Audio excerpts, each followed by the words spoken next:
nakadagdag dun sa parang ganun na pinagdaanan mo is yung sinabi mo sa vow mo na hindi ka naniniwala sa marriage. Yes. All your life. What if ganituhin ka ng tao na to tapos hindi ka makaalis? Nangyari sa'yo. And he did it way much worse. Feeling ko ang ginawa niya sa akin utmost disrespect eh. Baboy, kababuyan, ganon. Sobrang dami pong nangyari na hindi ko na nailabas sa social media na halos ikamatay ko. Kala ko po talaga kakamatay ko siya. Sabi niya sa akin, kasalanan ko daw. Dahil ako daw ang pinili niya. Ay, maraming salamat kasi buntis ako sa anak mo eh. Ginagawa mo kong bobo. Important documents ng parents mo. Nasa calculator plus. Lalayas dapat ako. Nung ginawa niya, kinaladkad niya ako. Papasok ko. Sugat-sugat pet ko. Buntis mo ako nun. 4 months. Tapos, meron pa siya dun sinabi na sabi niya, mag-iikay muna kami. Lalaro muna ako ng mahal-mahalan. Ay, putang ina mo. Kailan ka totoo sa amin ng mga anak mo? Sa akin, kailan ka totoo? Sabi ko, sorry, anak nga. Doon lang ako nakapag-sorry sa anak ko. Sorry, hindi ko na talaga kaya makipagbalikan sa daddy mo. Sorry. Sabi ko, Lord, kung babalikan ko pa yan, kung gugustuhin mo, sasabihin mo sa akin na babalikan ko, hindi na po ako talaga masaya. Save me.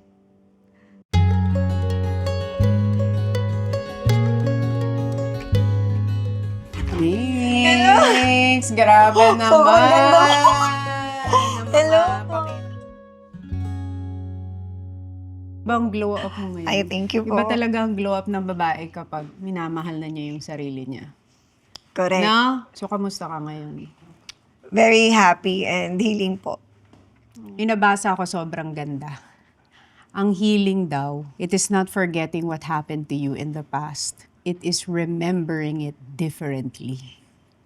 Kasi di ba minsan kapag binabalikan natin yung past, tapos magkukwento tayo, di natin maiwasan umiyak ng umiyak, tapos magbe-breakdown. Kasi parang kahapon mo lang na-discover lahat. Parang kanina mo lang nakita yung cellphone uli. Di ba? Yeah. Ganun ang nagagawa ng memory, yung flashback. Relapse. Ganun ang relapse eh. Parang kahapon lang lahat. Parang isang araw. Oh, parang isang araw lang nangyari. ganun lang Tapos babalikan mo, isang taon na rin pala.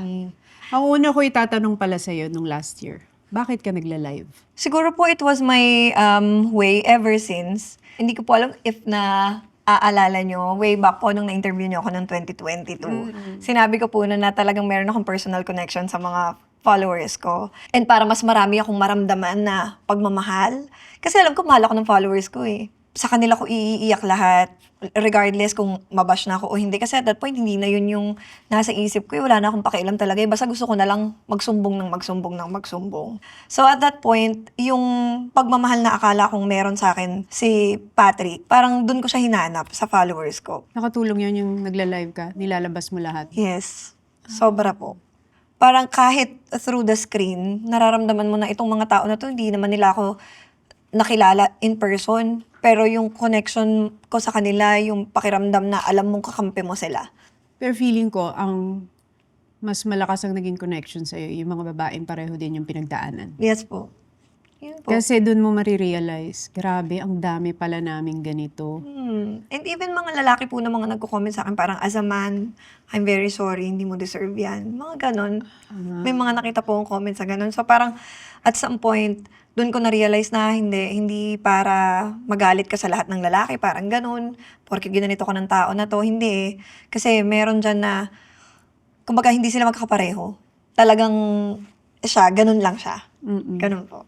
Pero ang pinaka nakadagdag dun sa parang ganun na pinagdaanan mo is yung sinabi mo sa vow mo na hindi ka naniniwala sa marriage. Yes. All your life. From hindi ka naniniwala sa marriage to giving yourself a chance. Hindi po yun sa hindi ako naniniwala sa marriage eh. It's just that I fear it. Nung nag-propose siya, nagulat talaga ako kasi I was very straightforward po sa kanya noon na ayoko magpakasal eh. Kasi nga, takot nga. Yun. Ano yung biggest fear mo sa marriage? At an early age, 5 years old, hanggang ngayon, core memory siya sa akin kung paano naghiwalay yung parents ko. Hindi na-grant yung annulment nila eh. Yung mama ko inuuwi ng lolo ko sa bahay, nalasing. So parang, naisip ko, what if ganituhin ka ng tao na to tapos hindi ka makaalis? Nangyari sa'yo. And he did it way much worse. Bakit much worse yun? In comparison na lang po, kasi doon naman deep-rooted yung trauma ko sa nangyari po sa mama ko and papa ko. Si Pats po kasi multiple prostitutes ang nahuli ko. Feeling ko ang ginawa niya sa akin utmost disrespect Baboy, kababuyan, ganon. Sobrang dami pong nangyari na hindi ko na nailabas sa social media na halos ikamatay ko. Kala ko po talaga kakamatay ko siya.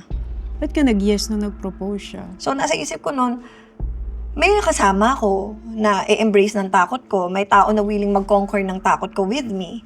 Kaya po ako nag-oo. And besides, dalawa na po yung anak namin nasa isip ko. Sino pa bang gusto kong makasama habang buhay? Siyempre, ikaw na. Okay, before kayo magkaanak, during the relationship, may nakita ka na bang mga red flag? During the first years ng relationship namin ni Patrick, okay naman po Talagang mabait na mabait siya sa akin, very smooth, ganyan. Hanggang sa nagkaanak nga po kami, una pa lang kay Albion. Pero I think una pa lang na red flag yung moment na pinabayaan niya na mas nag-work ako. Kumbaga, ang pangit man pakinggan para sa iba or darating man siya sa iba na parang, bakit? Supportahan kayo dyan. Financial lang naman yan. No, it's actually a very big thing kasi doon mo masusukat kung gaano ka-responsable yung tao na yan. Nung naging kami hanggang nabuntis ako, nag-resign siya sa work. Meron silang business pero hindi naman siya doon nag-venture, hindi siya doon pumasok, hindi siya doon kumita of some sort. Hanggang sa nabuntis na ako, nag-work na ako. Though, meron po akong parang naging small business na nagbebenta-benta ako ng mga kung ano-ano, lipstick, mga anik-anik, ganyan. Siya yung kumukuha ng mga remittance, siya yung kumukuha ng mga bayad, siya yung nagdi-deliver minsan ng mga So, nasa isip ko noon, okay lang yun kasi tinutulungan naman niya ako, nagsusuportahan naman kami. Nag-apply siya ng work, 1 month lang siya doon tumagal. Tapos nag-venture siya into cryptocurrency. Tapos parang 3 to 4 months lang siya doon, na-scam pa siya, napa-scam niya pa pera ko pa. Meron pang part nun na binila niya ako ng hikaw Pero nagulat ako na bawas sa bank account ko. Parang isip-isip ko naman, hindi ko naman kailangan nito. Parang gano'n. Paano ko naman mararamdaman na regalo mo talaga sa akin to kung doon mo kinuha sa bank account ko? After that, nag-start siya mag-build ng PC na ako din yung nag-start ng capital. Kasi nga, tinutulungan ko siya Tapos hindi tinuloy. Kasi ako pa rin yung sinisi niya. Actually, malalim na po Miss Tony. Kasi may gumanon talaga sa isip ko na lesson na parang dapat pala at that point, Wag naisip na. ko, wag na. Parang tama na dapat doon yung pinakawalan ko dapat na pera. Ako po yung sinisi niya dahil nakita ko na binibuild niya yung PC na yon para ibenta niya, i-resell niya. Kita niya 2,000 pesos ata or 3,000 pesos. So, na-question ko siya, not in a negative way, parang ang sabi ko po sa kanya, love, 2,000 lang kinita mo dyan. Parang I feel like you deserve more. Kasi nakita ko kung paano mo tinatrabaho yan. Napakabusisi mo dyan. Minasama niya na pala yun. Tapos yung sumunod na inask niya na sa akin, buy and sell naman ng kotse. Ay, sabi ko, milyon na yung ilalabas natin dyan. Parang bakit ganon? Parang of all the failures na nangyari sa'yo, na sinusupport kita, ako pa rin ang sinisi mo. Walang accountability sa failure. Yes. Kasalanan mo. Kasalanan ko lahat. Kahit po nung nabuntis niya ako kay Albion, na dapat aalis na siya papuntang US kasi ang family niya nasa US Sabi niya sa akin, kasalanan ko daw. Dahil ako daw ang pinili niya. Ay, maraming salamat kasi buntis ako sa anak mo Kasalanan ko pa ba na pinili mo ko over US? So red flag yun when a guy is always blaming you for his failures. Yes. And for his life Opo. decisions. Opo, life decisions. And Red also, flag. yung part na yun na alam mong may family na tayo, hindi mo dapat ako hinayaan kumarera mag-isa. Okay, that's a red flag. Second red flag is the calculator app. Application siya, mukha siyang calculator. Tapos nakita ko, sabi ko, buksan mo, patingin. Sabi niya, hindi kasi mga important documents ng yan. Sabi ko, alam ko to, nakita ko na to online Alam mo, ang babae may intuition Naramdaman mo yun? May intuition babae. Oo. Naniniwala, God's gift yan. Iba ang intuition ng babae. Ano to? So, ano na yung, so tinanong ko siya. Lalo na yun, kinabahan ka na. Yun na Kinabahan yun. na ako. Sabi ko Intuition na yun. Sabi ko, ano to?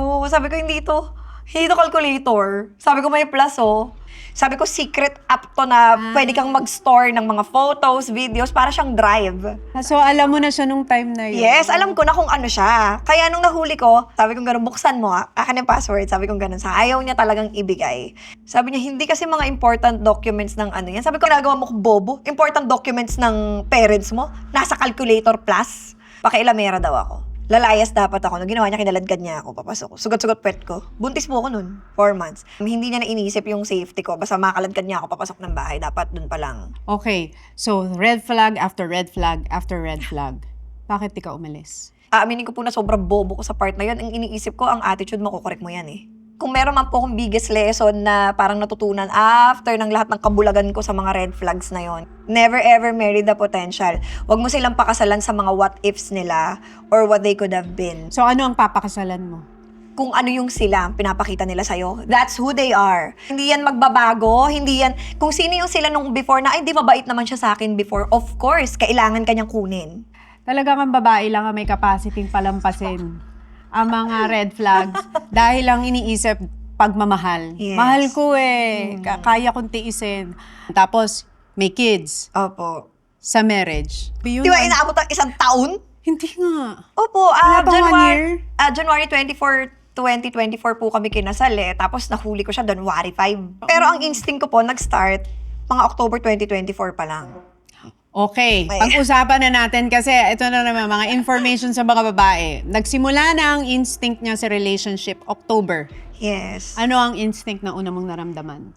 Changes in behavior po muna. Una po kasi kay Patrick, wala po kung specific po sa kanya talaga to. Wala po akong sakit ng ulo kay Patrick when it comes to, halimbawa, magpapaalam uminom, magpapaalam mag-rides. Ano na po kasi kami, turning 7 years na kami bago ko nahuli lahat ng to So, kilala ko yung routine niya. So, nung may nag-change doon, before, kapag kasi sinabi niyang 11 p.m., uuwi na ako. 11 p.m. nandyan na yan.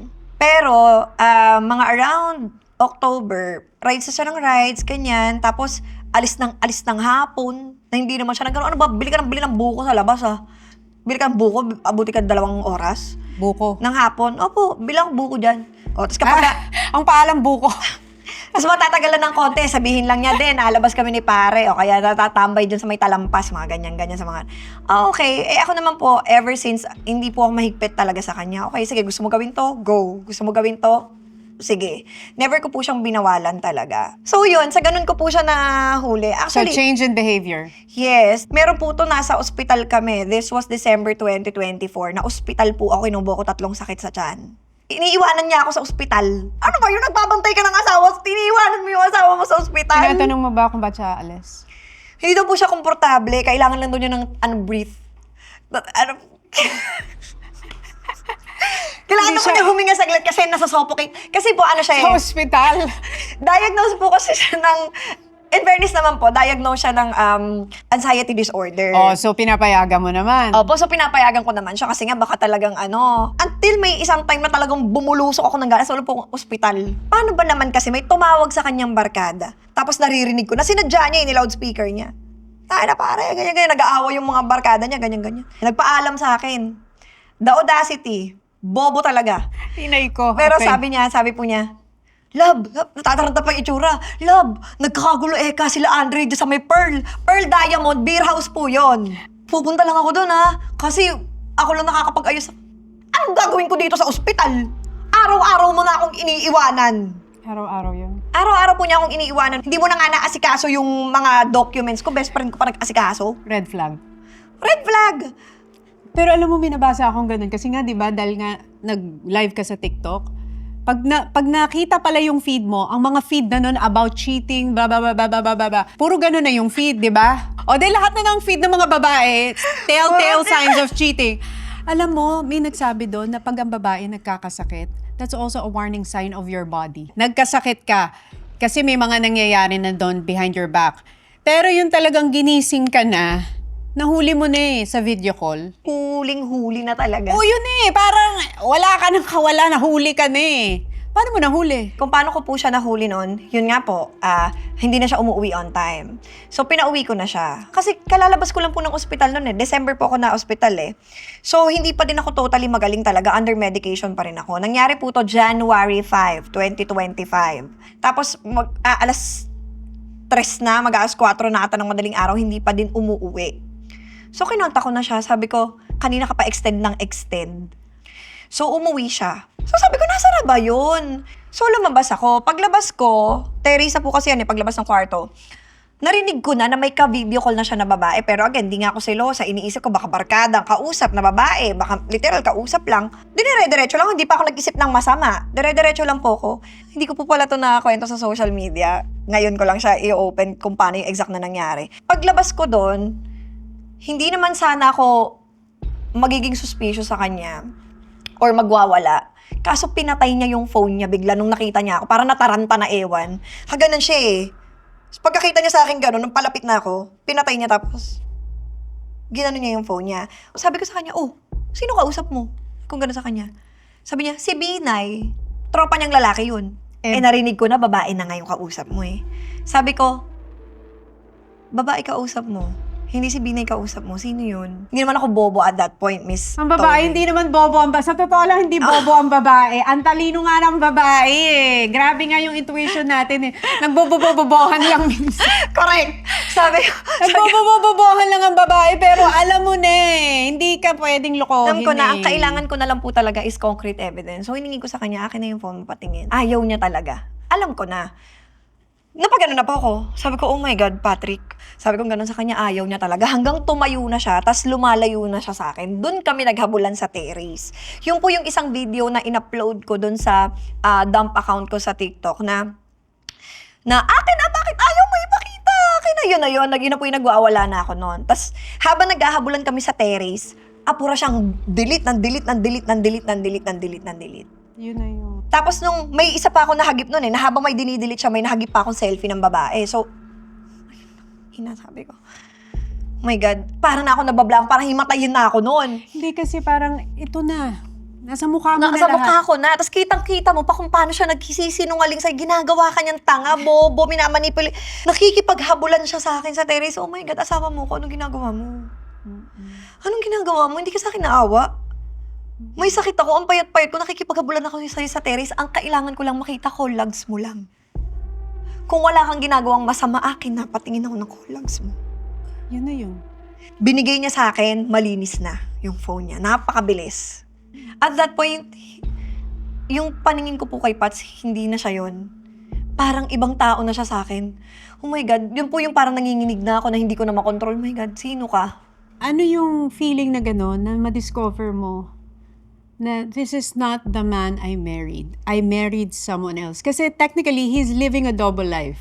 Paano mo nagawa yun? Tao ka ba? Yes, kaya yun nung naalala ko habang nag-usap tayo, ang huling kausap ko ng ganyan si Jelay is, kaya pala ang babae para nang nababaliw kapag niloloko ng lalaki. It's because hindi mo na nako-connect yung reality dun sa ito talaga. Nangyari. It's also grieving for the marriage you thought you had. Hindi po yun yung pinakamasakit, Miss Tony, sa mga anak ko. Sinaktan mo yung mga anak ko eh. Parang paano mo kinaya yun? Diba? Kumain ka ng pekpek ng iba, uuwi ka sa akin, hahalikan mo kami ng mga... Ano klase? Hindi ka tao. Paano ka makakaharap sa family mo? Paano? Paano mo yun kaya? At one point, babalik ka rin sa sarili mo. Na parang, bakit ko kasi hinayaan to? Yung pa yung tanong ko eh, parang... Ibiblame mo pa yung sarili mo niyan. Saan ka ba nagkulang? Oo, Bakit? tapos yan na yung maano mo na yung self-worth, yung value mo, Self-pity. self-pity. Kasi compare mo yung sarili mo dun sa mga babaeng madidiscover mo. Anong meron dito? Bakit hindi sapat ito?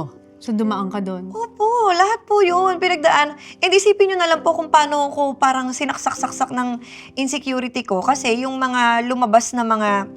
Pero sige po, mag-stick na lang tayo sa isa. Yung talagang confirmed. Na talagang na-blast off sa social media. Bata, 17 years old.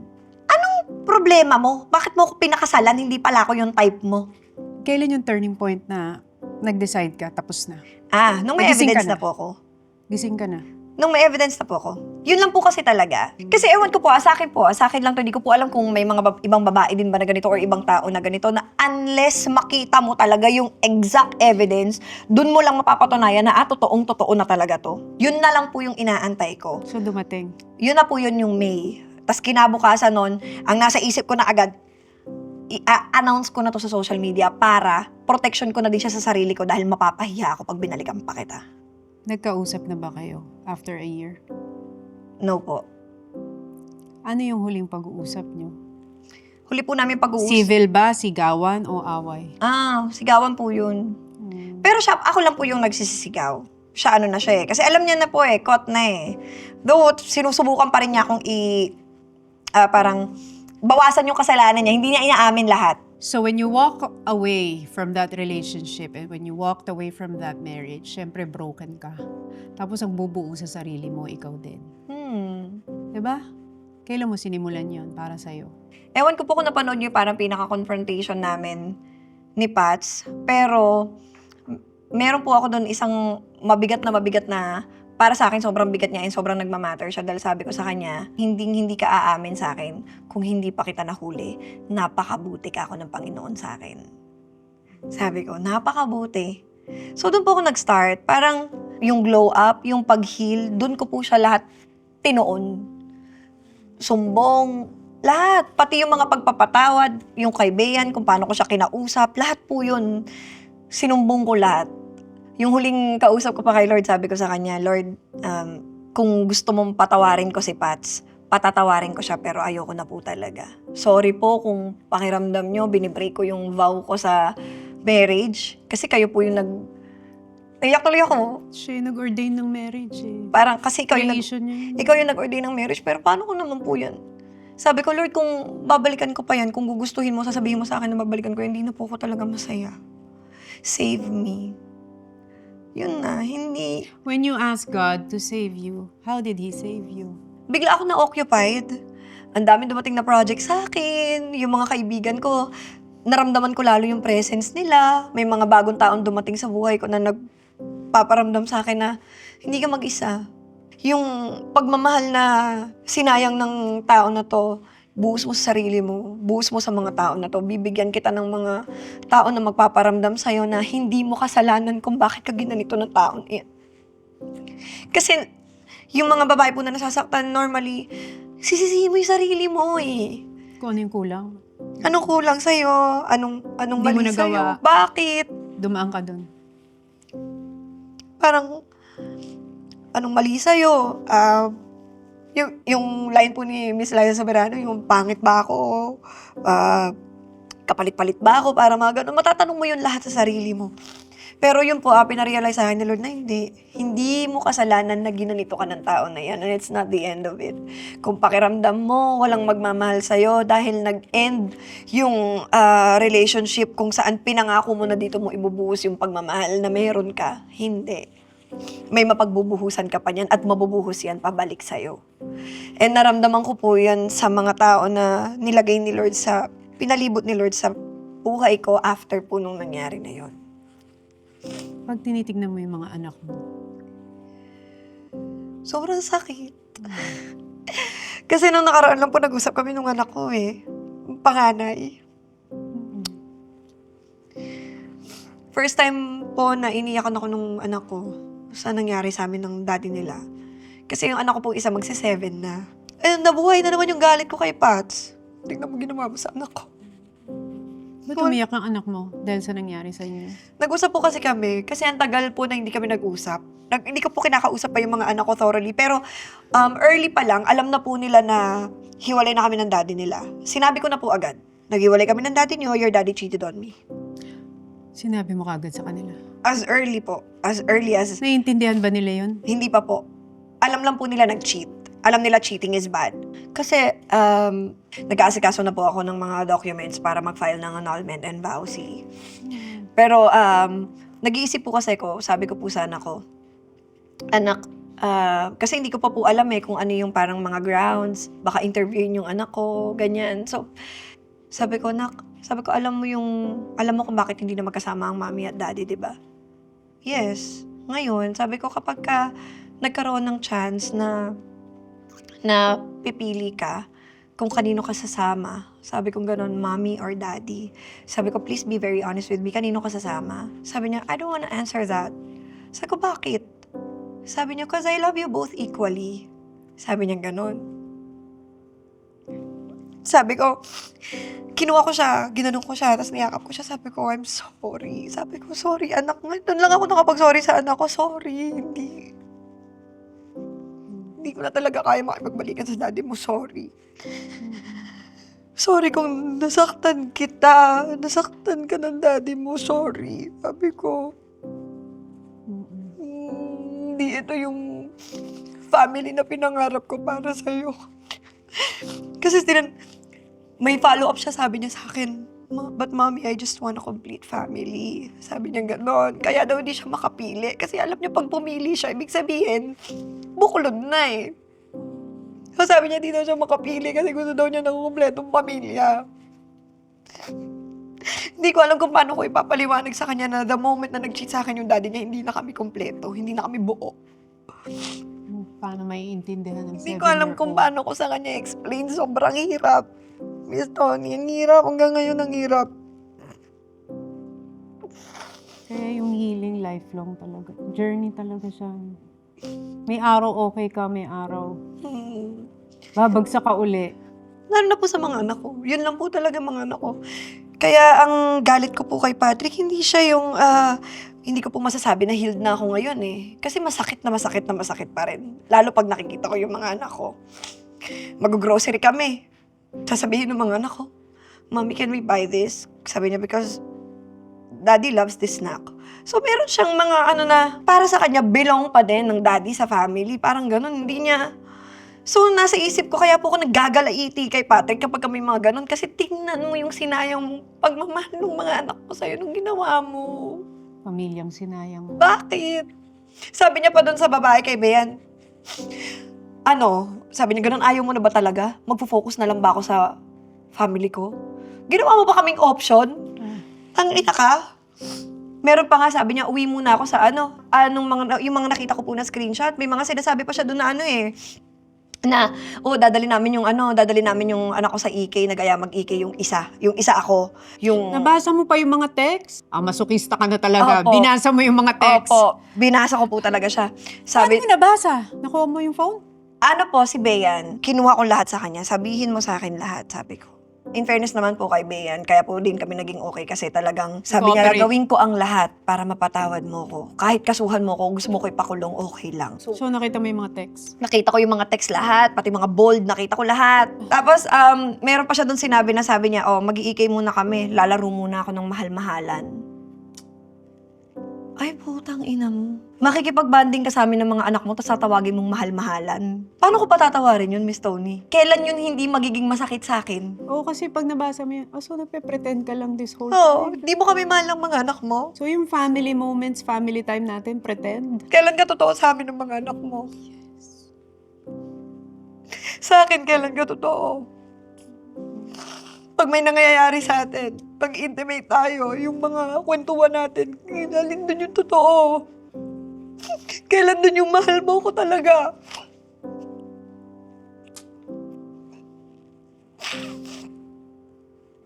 Kaya hindi ko po alam kung kailan ko siya mapapatawad eh. Hindi ko po alam kung kailan siya hindi magiging masakit. Para sa akin, habang buhay siyang masakit. Alam mo kung may mga lalaking nanonood sa atin ngayon, this is what happens to a woman when you break their hearts. This is what happens to a woman you betray. Tapos mapapatanong ka, is it worth it? This is what happens to your family when you choose to betray them. Tapos mapapatanong ka na lang sa kanila, is it worth it? Knowing na ampon siya, Miss Tony. Ampon siya eh. So, binigyan kita ng own flesh and blood. Hindi tayo naghihirap. Trinabaho ko. Trinabaho natin na makaahon tayo. Tapos sinayang mo lahat. Really? Over a fucking minor's pussy? Bakit? Kasi hindi mo nararamdaman na lalaki ka sa akin dahil ako nagtitake over? Magte-take over ba ako kung naparamdam mo sa akin na kaya mo mag-lead? Like every day, may bagong question. Opo. Tapos inisip mo, masasagot kaya itong tanong na to? May mga discovery ka pa. Tsaka Oo. buti kung yung question mo lang sa sarili mo. Mako-question mo pa yung intention pati sa'yo ng ibang tao. Hindi lang isang tao yung mako-question mo, Miss Tony. Parang lahat na maano ka na, parang magiging suspicious ka na sa lahat ng intention ng mga tao sa paligid mo. Ano na ang love para sa'yo? Kasi na-discover mo, hindi pala love yun. Actually, kung itatanong niyo po yan sa akin, tapos sasagutin ko siya kung paano naman ako, kung magbabago ba yung paraan ko kung paano ako magmahal. Feeling ko, mas magiging cautious ako, but hindi ko kayang baguhin yung heart ko eh. Parang, alam ko eh. Kaya po siya nakakatakot, Miss Tony, kasi alam ko na pagka may dumating ulit, alam ko eh, hindi naman ako magbabago eh. Ganun ka pa rin magmahal. Ganun ko pa din mamahalin kasi yun yung heart ko eh. Buong buo. When your love is pure and genuine, it will never change. Regardless, kahit nasaktan ka ng tao na yan. Kung ganun ka talaga as a person, yun ka talaga as a person. And, alam ko po siya kasi iniisip ko eh, parang, iniisip ko, minsan ini-imagine ko, what if may darating sa ano ko, tapos paano ko kaya siya mamahalin? Hindi, the Magiging moment... cautious ka na ba? Magiging pa-check ng phone? Yung parang magiging praning ka na? Pero hindi, I don't think, magbabago po ko, yes, magkakaroon ako ng mga restrictions, pero yung paraan kung paano ko ibubuhos yung pagmamahal ko, yung amount ng love ko, it will always be the same because that's just how my heart is. Non-negotiable mo ngayon and boundary. Ang non-negotiable ko po ngayon talaga is change ng behavior na. Parang kung ano yung pinapakita mo sa akin ngayon, yan ka. The moment na gumanon yan, may ginagawa ka sa akin. Hindi na ako ngayon magse-second thoughts. May ginagawa ka. Mas magiging in tune ka na sa intuition mo. Makikinig na ako sa... Boundary. May boundary ka na ngayon. Yes po, may mga boundaries na ako ngayon. Like, for example, ayoko na sa broke. So, wag niyo ako lalapitan kung wala kayong pera. Utang na loob. Ang pangit man po niyang pakinggan, Miss Tony, pero no, ayoko. Pagod na ako mag-drive ng relationship. Kaya gusto ko na maging Disney princess. Passenger princess naman, please. Lord, ano na, warrior na to na 7 years, oh. Oo, please naman. Disney princess naman for the next chapter. Disney princess naman, parang siguro ang sarap-sarap sa pakiramdam na alam mo somebody's got you. Yung literal na sandalan. Yung aayusin lahat. Siya kasi para tabla-tabla lang pala na sandalan eh. So ngayon gusto ko yun talaga. Gusto ko ngayon yung masasandalan ko na talaga. Yung alam ko na, Poste, anchor. opo, anchor mo talaga. Yung alam mo na makakapagpahinga ka, hindi aandar yung, alam mo yung, kumbaga pagka nag-decide ka po na gusto mo, hindi ka po sa kanya magdedepende eh. Hindi. Pero alam mo pag gusto mong i-switch off yung utak mo. Alam mo, lumalabas yon yung feminine energy ng babae. Kasi feeling ko siguro hindi ka naging feminine dun sa last relationship mo. Nagpakalalaki ka. Diyos ko, bakla ako doon, miss. Ano ba yan? Ito. Nagpakalalaki ka. Ikaw ang naging leader. Diyos ko, lahat. Pati mga Siya ang naging katuwang. Opo. Ikaw ang tumayo eh, for the family. Nakakaloka lahat po talaga kasi ako. Kasal namin ako sumagot, honeymoon namin ako sumagot. Wala siya sa aking vow, wala siya sa aking regalo. Walang vow? Wala po. Walang sinabi sa harap ng church? Meron po. Ano? Ang sabi niya sa akin, wala akong promise. Wala akong sasabihin. Dahil naniniwala ako that actions speak louder than words. Basta ang masasabi ko lang, Yun pinagdasal. ang vow. Ano sabi mo dun sa altar? Wala po, natawa lang ako. Ito mamala yan, ha?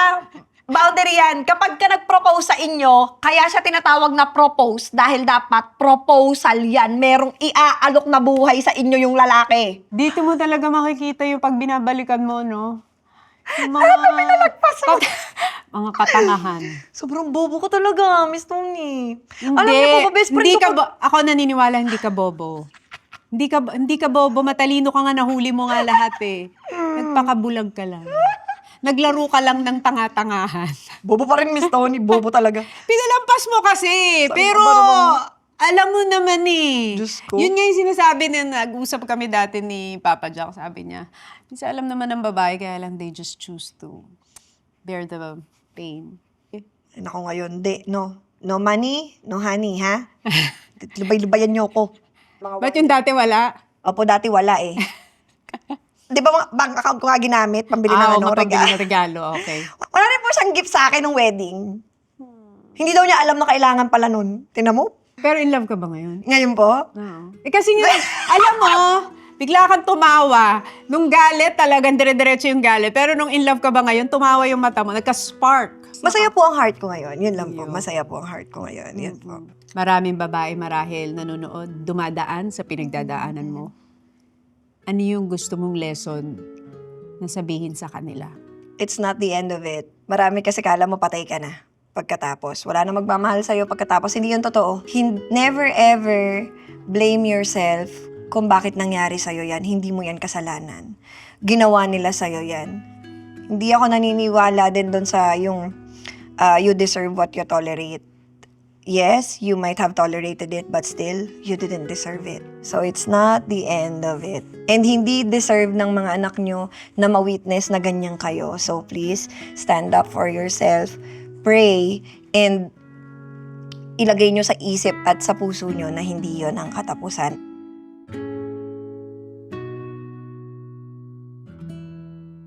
Ay, nako. Dapat bigyan kita nito. Laruin mo na to. Maglaro na tayo ng feelings. Okay, pick a card. Ay, isa siya.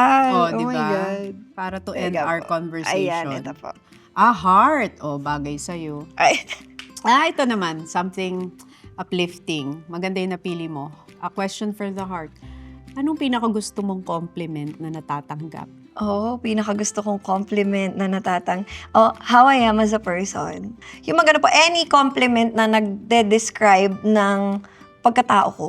Hindi lang siya compliment sa akin kasi feeling ko kaya nila yun nasabi because I was able to share something positive to them. So yun po ang best compliment para sa akin kapag ka nako-compliment yung personality ko and character ko.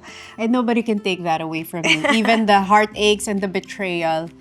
'Di ba? Kung sino ka talaga, tama yung sinabi mo. Kung sino ka, paano ka magmahal, hindi yun mawawala sa'yo. Opo. That is who you are. Opo. Yun. Separate yon to what was done to you. Opo. Okay? Yes. It will never define you. Thank you very much, Thank you so much, Meiko. Miss Tony. Stay happy. Stay inspired. Yes.